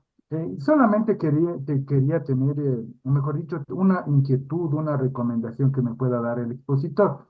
Bueno, de acuerdo al Plan Nacional de Riego y Drenaje que está vigente, en cuanto al tema como una medida de mitigación de la afectación a la soberanía alimentaria por consecuencia de cambio climático, habla de la construcción de embalses, presas, etcétera, para regular el agua durante las épocas de estiaje. Tuve la oportunidad de visitar la presa de Chiquitagua, que está construyendo el Consejo Provincial de Tungurahua. Me pareció muy interesante, incluso se decía que el núcleo asfáltico que va en el eje de la presa es el único en el país. Muy interesante. Respecto a su charla, me llamó la atención dos cosas. La primera, usted mencionó que hasta el momento no se puede de alguna manera como que determinar el costo del agua. Y la segunda, en el trabajo que ustedes están haciendo en la universidad del componente 2 referente al desarrollo del modelo de gestión para un adecuado manejo y repartición de caudales, es lo que más inquietud me causa. ¿Cuáles podrían ser sus recomendaciones o aspectos clave que podría recomendar o que podría enunciar para desarrollar este modelo de gestión? Porque me parece lo más difícil sin métodos de regulación de caudales, etcétera. ¿Cómo hacer ese manejo y repartición de caudales, por favor? Gracias. Sí, a ver, voy a abarcar tu pregunta desde atrás para adelante, ¿de acuerdo? El modelo de gestión que nosotros estamos implementando es a partir de la demanda de agua, ¿de acuerdo? Una de las cosas que nosotros hemos hecho y es lo que Chiquicagua nace por un tema de intentar regar áreas que están normalmente abandonadas en Tungurahua. Em, lo que les hicimos entender en este caso a la KfW, que fue el financista, es que el agua tiene que salir, la oferta no es importante si no está bien estipulada la demanda. Y no sé si te acuerdas en uno de los cuadros que yo hice para la presentación había el tema de cultivos. Entonces un cultivo tiene normalmente una cantidad de agua que necesita. ¿Qué es lo que le pasa a un ser humano? Aquí hago siempre les digo a mis chicos en clases esto. El ser humano más o menos toma 2 litros de agua por día. Es lo que recomiendan los doctores. ¿De acuerdo? Pero en el caso del ser humano, si es que toma 3 litros, tiene una fuente de almacenamiento que se llama su estómago. ¿De acuerdo? Pero por más que le des 10 litros, no va a absorber 10 litros. En el caso de la planta pasa exactamente lo mismo. Pero la planta no tiene tejidos para lograr almacenar el agua. Entonces, ¿cuál es su fuente de almacenamiento? El suelo. ¿De acuerdo? Si no se calcula adecuadamente la demanda de agua, es imposible calibrar el modelo de gestión y aquí me uno con la segunda parte de tu pregunta, que eran los temas de la, ay, se me fue de la, espérame, lo anoté, del costo de agua por riego. ¿De acuerdo? ¿Qué es lo que pasa? En, en, en Tabacundo, ellos cobran $16 por óvalo de riego, ¿de acuerdo? $16. Pero esos $16 es dividido para todos, ¿de acuerdo? Si es que tú tienes florícola, pagas un porcentaje adicional más que 75 centavos pero no te dicen cuánto agua realmente están consumiendo. No les puedo poner a un agricultor una llave de paso ni les puedo poner un medidor. Entonces, ¿cómo le cobro sin estar directamente relacionado? Y eso es uno de los objetivos principales que tiene el modelo que estamos haciendo, es llegar a un tema de una tecnología a nivel celular. Entonces, si te diga, viene el regante y dice, ¿sabes qué? Yo estoy cultivando rosas. Ok, tu demanda de agua es 0,75 litros por segundo. Este valor del agua es tanto. Entonces tienes que pagar. Si usted consume por hectárea 75 y tiene 16 hectáreas, tiene que pagar $2.000. Pero esos $2.000 es porque usted consume más agua. No es lo mismo que consume la papa. Entonces aquí la oferta es importante. Siempre va a ser importante la oferta por la protección de páramos y todo lo que quiera. Pero el hecho de calcular ese balance es donde está el meollo del asunto. Y por eso es tan importante lo que hace un momento en el chat pusieron la pregunta, no me acuerdo el nombre de la persona, Em, pero dijo eso, o sea, pero ya hay esos datos, claro, o sea, son datos referenciales, pero si nos vamos a la realidad nacional, o están sobreestimados o están subestimados. En el caso, ejemplo, algo que me acuerdo mucho es de la arveja, porque fue uno de nuestros primeros cultivos que modelamos, y es que la arveja necesitaba menos agua de la que está mandado por la FAO. Entonces, ahí el modelo de gestión, otra cosa también que es importante hablar de los modelos de gestión de agua, es que no existe evidencia nacional de un modelo de gestión que sea bien aplicado. Mm, Entonces, nosotros estamos creando un modelo de gestión desde la parte de las bases, porque normalmente, ¿qué es lo que pasaba con el Ministerio del Ambiente? Y aquí viene una pregunta que hizo hace un rato Marco, y ¿cómo hacemos el tema de la repartición? Entonces, nosotros hicimos el modelo de gestión que estamos trabajando, que está bastante adelantado, y esperemos que sea uno de los pioneros del país porque es replicable la experiencia. Entonces es a partir de la gente. Entonces hemos capacitado a la gente ya habla nuestro idioma. Entonces el modelo de gestión ha sido un trabajo, pero llevamos en este trabajo casi 2 años. Entonces un modelo de gestión de escritorio, como lo hace el Ministerio del Ambiente con el Plan de Recursos Hídricos, con el Plan Nacional de Riego, realmente es un modelo de gestión, claro, para inversión estatal, pero no es para cobro de la tasa. claro. Entonces es un tema bastante complicado esto. Ujú. Muchas gracias. Alexandra Jami, por favor.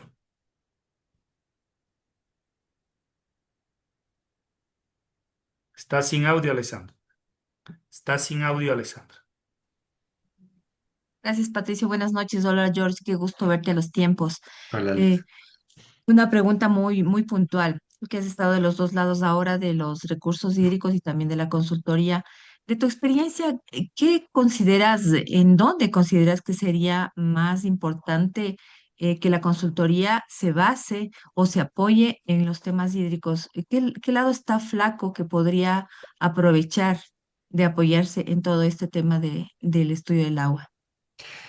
Verás, o sea, lados flacos hay bastantes, o sea, es como que Ujú, lo que dije al principio es el tema de clima, el tema de la oferta, pero yo donde veo como que el meollo del asunto ahorita es en el tema de intentar dar herramientas, ¿de acuerdo? ya, ¿Herramientas de qué tipo? Em, Hacer una consultoría sobre el tema solo para identificar demanda de agua, ¿de acuerdo? ya, mm, Y mm, el tema es que existen los fondos. O sea, hay los fondos. como empresa privada te puedes presentar. Hay los fondos no son menores, son proyectos largos de investigación de 3 años y es algo que está bastante. Otra cosa que estoy notando bastante es que el Ministerio del Ambiente, como ya no le alcanzan los brazos para manejar toda la plata, porque uno de los ministerios que más mueve plata son Agricultura y Medio Ambiente, em, es que no hay entes de instalación del producto. ¿De acuerdo? Entonces, ejemplo, lo que te decía hace un rato de capacitaciones. Entonces, hay mucha plata para capacitación, hay un montón de plata para capacitación y no hay quien capacite, porque normalmente la gente que está metida en eso o está ocupada o ya dejó de trabajar en eso. Y hay un tema aquí que es bueno también toparlo, es que la mayoría de consultores ambientales de la época de los recursos hídricos están en la actualidad jubilados. Entonces, eso es otro tema no menor, porque no hubo ese cambio regeneracional de los productos de los embalses, de las estructuras hidráulicas grandes que existieron hasta el 2000, 2005, y después se volvió a tomar todo a partir del 2015. Entonces, hay 10 años de vacío, por eso es lo que no hay gente en esta área. Entonces, los pocos que estamos, José Luis es parte de esto, el Wellington, en la parte hídrica es muy poco, porque hubo este tema generacional. Eso, Alex. Listo, listo. Muchas gracias. Un abrazo, cuídate, qué gusto Un verte. abrazo. Gracias tú también. Hay un comentario de Rolando también que dice, gracias por los comentarios. Trabajamos en la Universidad Técnica de Manabí en la carrera de Ingeniería Agronómica. Trabajamos desde el 2028, supongo que es 2018, en el proyecto de la ENIT y desde el 2022 estamos con un proyecto estudiando necesidades hídricas en la zona centro de Manabí. Tenemos un lisímetro de drenaje similar al del SPOCH y SPOL. Además, trabajando en validaciones tecnología o tecnológica de riego en cultivos de cacao, manabí, plátano y muy importante, proyectado hacia la agricultura de precisión. Con gusto poder trabajar en conjunto. Sí, sí, de hecho la NIP dejó puesta la pauta de la mayoría, son como 5 universidades que tienen los fondos tuvieron los fondos de la NIP y sí, o sea, los esfuerzos, obviamente yo hablo de la Sierra porque es mi centro de acción, Santo Domingo es lo más, y Guayaquil. Hay esfuerzos, pero lamentablemente uno de los esfuerzos que murió fue el Observatorio Nacional de Riego. Porque el Observatorio Nacional de Riego intentaba recopilar todas las experiencias de investigaciones como la técnica de Ambato, de lo que está haciendo Cuenca, lo que está haciendo Loja, la Central, Chimborazo, em, y lamentablemente cuando tenía que darse esa pauta para que la información sea libre, se quedó almacenada en tesis y no hay publicaciones. La mayoría, eso es otra cosa que estoy viendo, o me he dado cuenta en el transcurso, es que las personas que estuvieron en ese proyecto que fue de 18, 22, intentaron realizar ciertas publicaciones que quedaron en el fondo, pero al final de cuentas todo se quedó basado en test. Entonces, como que gracias, creo que dejaste tu número por aquí, lo voy a anotar porque nos estamos uniendo ahorita a Yachay y estamos haciendo un proyecto también por otro lado, que si habrá la oportunidad conversaremos, pero lo voy a anotar tu número para podernos poner en contacto. Gracias. También ingresamos al grupo de JICA EPN, entonces ya puedes mantenerte en contacto también. Fernando Calle. Gracias, Pato. Sabes que pensando en este tema que nos comentabas de Tabacundo y de los canales, cuéntanos qué pasó con el Consejo de Cuencas, ¿por qué no se dio? O Verás, el cómo se Consejo están organizando, porque hay que organizarse, de todos modos. Sí, verás, el tema es que cuando el Ecuador tomó la decisión de hacerse demarcaciones hidrográficas, la intención era que nazcan los consejos de cuenca. Pero una de las cosas principales que faltó es que, como vuelvo y repito, una de las cosas que más está en problemado ahorita es que no hay gente que sepa de esto. ¿De acuerdo? Entonces, claro, el Consejo de Cuenca quería administrar recursos, pero normalmente los recursos querían estar administrados y eso es uno de los problemas porque fue parte de esos procesos era que quería todo el mundo hacer reforestación o querían protección de cuenca. Entonces, realmente no va tanto por ese lado. Entonces, claro, les entregaba 100 millones de dólares y rato de rato se hubieran gastado en cualquier otra cosa menos en lo que tenían que hacer. Y ahí fue la pauta para tomar la decisión y de hecho ya no se habla del Consejo de Cuencas hace mucho rato, desde el 2000, si no me equivoco, 2021, ya no se habla del Consejo de Cuencas porque todo el mundo se dio cuenta que, y de hecho fue por, si ustedes se acuerdan cuando hubo el conflicto cuando hubo las protestas sociales con Lenin Moreno, una de las cosas que fueron dentro de las protestas fueron el tema de entregar los fondos a las comunidades.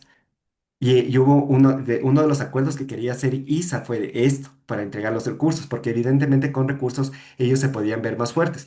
Y el esto fue ahí, o sea, como que, es más, la Asamblea Nacional dio de baja la ley de recursos hídricos. Recordarán que ahorita estamos sin ley vigente de recursos hídricos, bueno, sin ley actualizada de recursos hídricos, porque hasta que no se ponga la nueva ley no existe, pero a la par nació la CONAIE y lanzó su ley de recursos hídricos. Vino la Asamblea y nació su ley de recursos hídricos, vino el Ministerio del Ambiente y fue la primera vez en el país que habían tres leyes para gobernar un mismo estamento.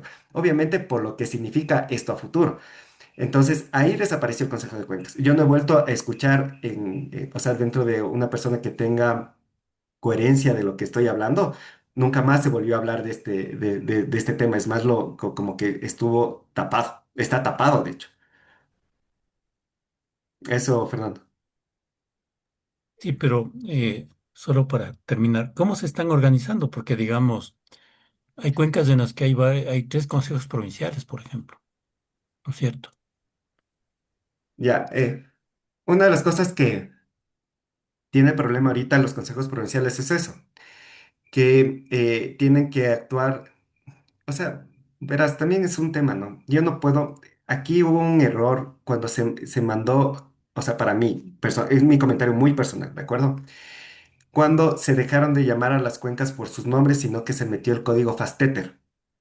Entonces, ¿cómo yo le digo a alguien que estoy trabajando en la cuenca 001, 007, 00005 del Consejo Provincial de Pichincha y los manes te van a decir, o sea, definitivamente no sé de lo que me estás hablando? Entonces, desde ahí nace el tema. Entonces, los consejos provinciales volvieron a la división política administrativa, que es para mí lo lógico. Entonces, si tengo que ayudar al sector, justo ahorita estamos haciendo, o bueno, terminamos la consultoría para hacer esperen, se me está acabando la batería, denme en 2 segundos, le conecto.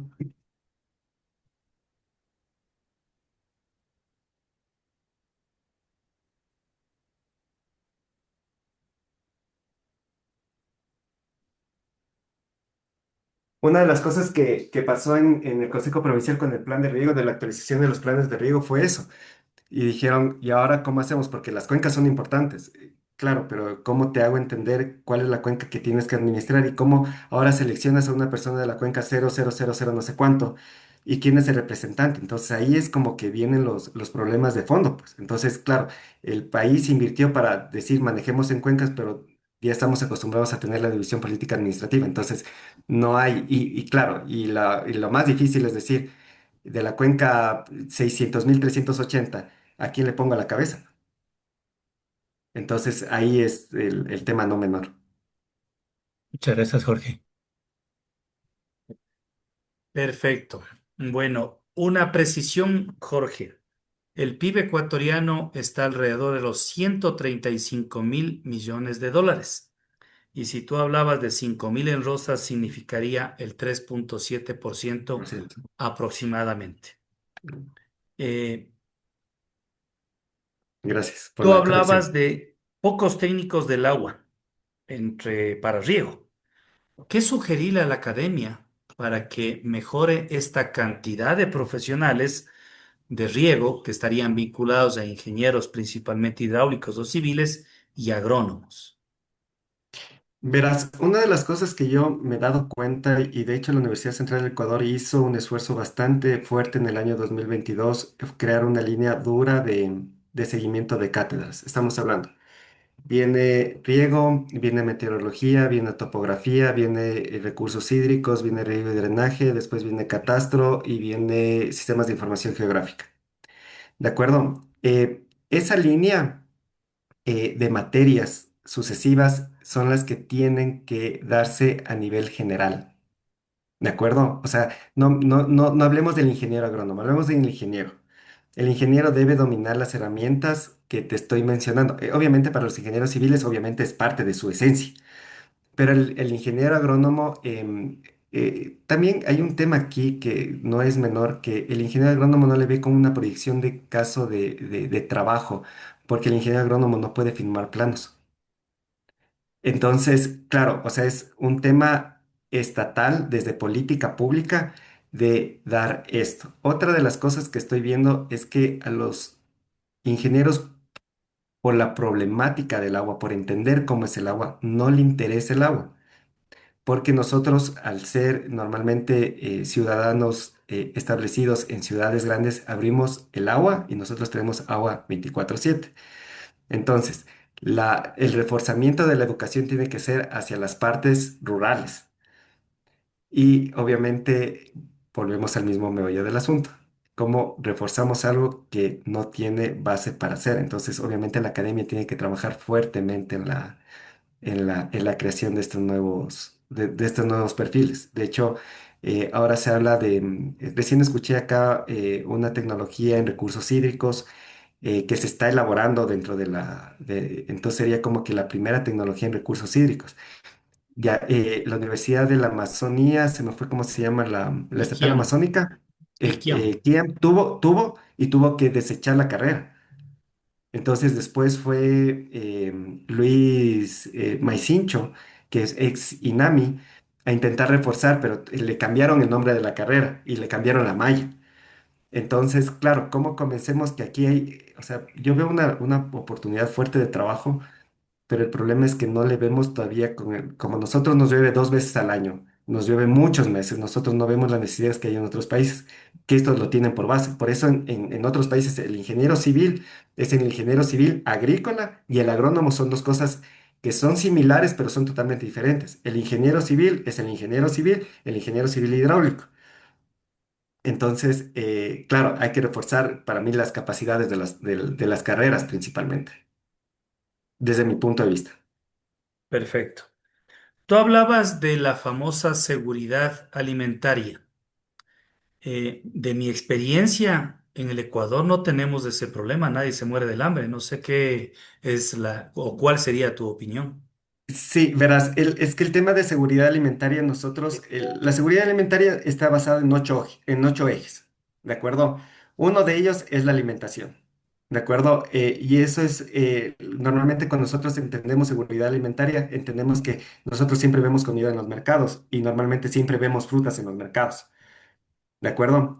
Entonces, no va tanto por el tema de seguridad. El problema de la seguridad alimentaria es que asegurar que las personas que están en campo se queden en campo y no hay esta migración fatal hacia la ciudad, porque ahí se desaloja el campo, no hay. Entonces, lo que intenta la seguridad alimentaria desde el planteamiento de los recursos hídricos a nivel de planes de riego y el Plan Nacional de Recursos Hídricos es asegurar que existan los recursos necesarios para que la gente se quede en el campo y tenga buenos ingresos, porque hay que asegurar no solo la seguridad alimentaria, sino la seguridad económica, de habitabilidad, de salud de las personas que están en campo.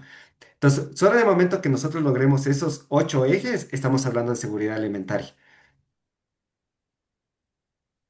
Perfecto. Preocupante de las 126 estaciones tener apenas 15 operativas. Yo creo que los temas relacionados a las estadísticas, no solo del agua en general, hay muchísimas otras áreas, debe ser una prioridad para el Estado ecuatoriano y para el mundo. Hay países que se han desarrollado justamente por tener todo este cúmulo de información que les permite proyectarse al futuro, lo que no pasa en Ecuador. Nos estamos olvidando y nos hemos olvidado que, por ejemplo, el INAMI es una de las instituciones que debería tener un fuerte apoyo para que estas estaciones hidrometeorológicas puedan seguir funcionando, ya que con estos cambios climáticos también tener información hasta el año 2012, 2013 no es válida aplicándola a los proyectos en este año 2026. No sé si es que hay alguien más que quisiera intervenir o para ir cerrando. Rolando, por favor, la última intervención. Sí, discúlpame, pero es que me llevó la necesidad es que tocaron el tema de la academia. Yo creo que es un tema muy sensible y hay que pensarlo como país en sentido general. Jorge, yo trabajo en noveno semestre de la carrera de ingeniería agrícola, donde todos los semestres salen entre 30 y 40 profesionales en el área de la ingeniería agrícola, que sus competencias están en el área de riego, la mecanización, sobre todo la parte de construcciones rurales, pero riego y mecanización, riego es importante, pero no hay una claridad de la necesidad de la fuerza técnica esta calificada a nivel, digamos, local, regional o pudiera ser a nivel macro. Entonces creo que decimos la academia tiene que trabajar, pero cómo después ese profesional se siente motivado porque va a ser llamado, va a ser convocado. Y cuando me reúno al cabo de 1, 2, 3, 4, 5 semestres, 2 años, tres, de esos 40 profesionales solo vinculados están uno, el 2, el 3%. 37 no están vinculados. ¿Dónde está? ¿Dónde se está fallando? O la universidad no lo está formando con calidad, o los organismos que lo tienen que planificar y decir, yo necesito este personal y aquí está y lo vamos a formar. Porque la universidad le va a dar un nivel, pero después los organismos que lo van a emplear lo van a perfeccionar en función de los intereses. ¿Cuál es su criterio en función de esto? Sí. Porque nosotros trabajamos con ellos y salen graduados y después dice, no, puse carpeta y no encuentro empleo. ¿Qué usted opina al respecto? Em, Verás, te cuento nuestra experiencia. Una de las cosas que pasaba mucho con nosotros a nivel de Sierra Centro, Sierra Norte, Sierra Centro, era que pasaba esto, lo mismo que tú estás diciendo, pero acá los ingenieros agrícolas como tal, tal vez hable mal, pero no existen, excepto yo tengo conocidos de Loja que son agrícolas y ustedes que son de Manabí. ¿De acuerdo? Entonces, una de las cosas que nosotros hicimos para que los chicos comiencen a tener campo en esto es asociarnos muy de cerca con la empresa privada. Nosotros tenemos convenios muy fuertes, publicaciones nacionales con Netafim, con empresas florícolas. Entonces, los chicos, verás, yo te estoy hablando, yo voy a la Universidad Central alrededor de 4 años y hemos tenido la oportunidad de formar en esta área a 32 tesistas. De los 32 tesistas, te estoy hablando que más del 75% está metido en el área de riego, pero porque nos articulamos fuertemente con las empresas. O sea, nuestro punto de acción siempre es entrar a una empresa, hacernos muy amigos de los dueños. Los dueños después llaman a los tesistas, se les dice qué los tienen que hacer y normalmente los tesistas que salen de nuestra cátedra, o sea, de esta nueva generación de ingenieros agrónomos de la central, hablo así, están asociados a empresa privada. Entonces, tenemos un grado de aceptación, pero porque no hay. Entonces, ahora la empresa privada es como que viene, ¿sabes de riego? Sí, vente. Ingresan inmediatamente. Entonces, nosotros, la articulación que tenemos es fuerte con la empresa privada. No hay otra manera de articular. La academia tiene que dejar de pensar, y es un comentario que tú lo pones aquí en el chat, y es súper bueno lo que dices, es la diferencia entre la realidad del productor y el nivel de la ciencia. Y eso es un problema porque la ciencia se quedó en la universidad y el traspaso de la información hacia la parte privada, que es la que te va a dar trabajo, o tal vez tú vas a emprender a futuro, es fundamental. Para nosotros eso ha sido, eh, si yo te mostrara el cuadro que tenemos de las empresas que están con nosotros, o sea, nosotros trabajamos con Ecuarándano, trabajamos con Etafin, Eurofert, trabajamos con, o sea, con las empresas que intentamos que para nosotros sean las más llamativas para los estudiantes. Entonces los estudiantes se quedan ahí después trabajando y eso nos ha dado resultado. Y empresas que ya se acostumbran a tener gente dentro de sus áreas laborales ya no llaman a uno, llaman a dos, llaman a tres. Entonces, o sea, tenemos un grado de aceptación de los chicos, cómo nos hemos articulado. Pero eso te digo, ha sido un trabajo de hormiga. Han sido 2, 3 años durísimos porque al principio, claro, vas a contar un cuento, el cuento de Disney. pero el rato que ya les pones los números, ya les dices qué está pasando, ellos se van afianzando dentro de la práctica profesional, los empresarios ya los van viendo como una fuente potencial de empleo, entonces ya hemos logrado subsanar este tema. Pero si nos quedamos solo como sin estos convenios, en especial lo que nos ha pasado a nosotros, quedarnos solos con convenios, al principio fue un error.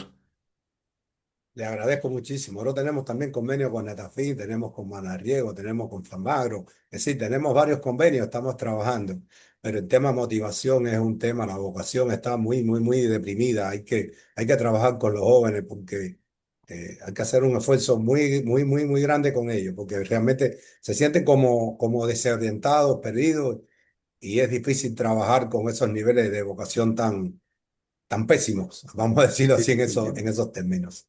Le Sí, te agradezco entiendo, te muchísimo y entiendo. qué bueno que podamos trabajar en un futuro. Aquí Sí, sí, estamos y sí. con gusto lo invitamos a visitar a nuestra unidad, a nuestra parcela demostrativa, a nuestro licímetro. Estamos trabajando y tenemos muchos resultados en ese sentido.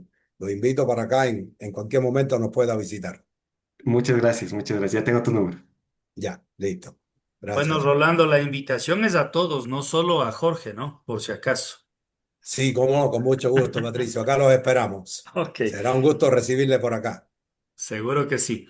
Una puntualización a lo que en este momento ustedes habían hablado. Para poder operar se requiere ser médico. Para poder divorciarse se necesita un abogado. Lamentablemente, para construir, construyen policías, ingenieros civiles, arquitectos, abogados, médicos, un sinnúmero. La legislación tiene que cambiar. Y, por ejemplo, para poder emplear, en este caso, al personal universitario que ustedes están preparándole, debería haber una ley en la cual la industria, las floricultoras, en general, muchas de estas áreas, sean obligadas, entre comillas, a que el manejo de esta industria sea realizada por este tipo de técnicos. Tal vez ahí se podría, de cierta manera, impositivamente hablando, el que se puedan emplear a los profesionales que las diferentes universidades del país los están formando. Obviamente, esto se necesita de decisión política. Bueno, yo creo que el tema del poder Pues social yo frente al quería agua. comentar algo. Perdón, Marcos. Marcos, dime. Sí, bueno, para Jorge, ¿no? Llegué un poquito tarde y cuando le solicité a Jorge que nos ayude con esta presentación, cuando hicimos el contacto, me interesaba un tema, que era el tema del doctorado que tienen en la Universidad Central. No sé si comentó algo sobre esto o si nos puedes comentar.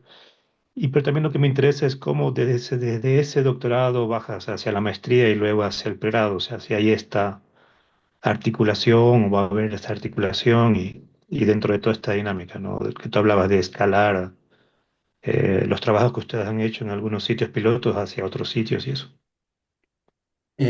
Gracias, Marcos, por la acotación. Sí, fue un tema que no se me ocurrió mencionar, pero sí, la Universidad Central de Ecuador en este momento está, si todo sale bien, salimos ya con la primera promoción desde marzo de este año y la intención es que tengan un enfoque epistemológico de la gestión de agua y un componente duro que es en la parte de recursos hídricos. ¿De acuerdo? Hay prácticamente 5 cátedras que son bastante fuertes en modelación, sistemas hidráulicos, recursos hídricos, riego, que la manejo yo. Em, para el doctorado es un doctorado que va a durar 4 años y el proyecto del FIASA, que tú lo conoces, de hecho pudimos trabajar en algo del uso de suelo contigo en tu proyecto del río Pisque. Está la información generada para que los chicos que vengan o las personas, los profesionales que vengan, estén articulados directamente con la información que ya está generada. Entonces, este es un doctorado que tiene una visión bastante abierta desde el profesional que puede entrar y el profesional que puede estar saliendo graduado. Tomar en cuenta también que una de las cosas principales que pasan dentro de los doctorados y nos ha pasado a todos los que hemos estudiado fuera del país es que normalmente nosotros vamos a trabajar sobre datos que los investigadores están queriendo evolucionar o no existen.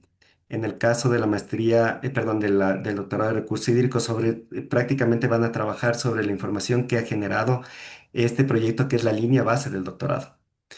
Entonces, tienen un periodo académico que es prácticamente un 100%, el doctorado es presencial al 100%, el primer año tiene su particularidad que son clases presenciales y los siguientes años son de investigación con módulos de investigación, pero por la cantidad de información que en este momento tenemos, podríamos asegurar que las personas que quieran aprovechar esta línea puedan graduarse en un tiempo mucho más rápido, porque tienen la articulación de la academia de pregrado. Lamentablemente la maestría dejó de funcionar, no está acreditada. Entonces, los chicos de pregrado son la mano de obra de los doctorantes que vienen a futuro. Entonces, esa es la articulación que tenemos en la actualidad y así está visualizado en este doctorado. Una acotación adicional, justo estuve en una charla de este tema en la Universidad Técnica de Manabí con unos profesores de agroecología, no me acuerdo los nombres de las señoras perdón, de las docentes que estaban allá. Y les explicamos de esto, se fueron bastante como que complacidas porque lo importante de entrar al doctorado es que las líneas de investigación sean sólidas. Entonces, que no sea el típico caso del estudiante que va a buscar qué hacer cuando necesita hacer la tesis, sino que nosotros ya tenemos como que los datos y es como que ya sabemos dónde están los huecos. Pero obviamente esos huecos no pueden ser trabajados con gente del pregrado, porque la gente de pregrado intenta graduarse en un año. El doctorado va a durar 3. Entonces, son líneas súper sólidas que tenemos. Eso, Marcos, te podría indicar acerca del doctorado y gracias por la acotación que me había olvidado hablar de este tema. Muchas gracias. Perfecto. Bueno, Marcos, cierra la noche tan buena que fue de diálogo acompañados obviamente de Jorge Espinosa y de los 26 colegas y amigos. Por favor, Marco, para que cierres la charla. Te quedaste sin audio, Marcos. Ahí, Ahí sí. ahí sí. No, decía que siempre es un gusto, digamos, hablar sobre estos temas, o escuchar, mejor dicho, hablar sobre estos temas que son complementarios a nuestras experticias, ¿no? En este caso, en mi caso, intermeteorología y recursos hídricos, desde una perspectiva diferente, ¿no? Más cercana a este ámbito, ¿no? Y sí, ¿no? Este tema de la demanda que tú decías que es un vacío que está ahí. Hace algunos años eh, vino una profesora de Prometeo y hicimos un cursito en la Poli, ¿no? Que nos enseñaba a manejar su modelo de demanda de agua. Era en este caso para cultivo de maíz. Entonces el maíz, en este caso el maíz duro, porque es el alimento para los animales que después sí son la proteína. Entonces, cuando yo conversaba después con mis amigos, me decían que es demasiado agrónomo el tema, ¿no?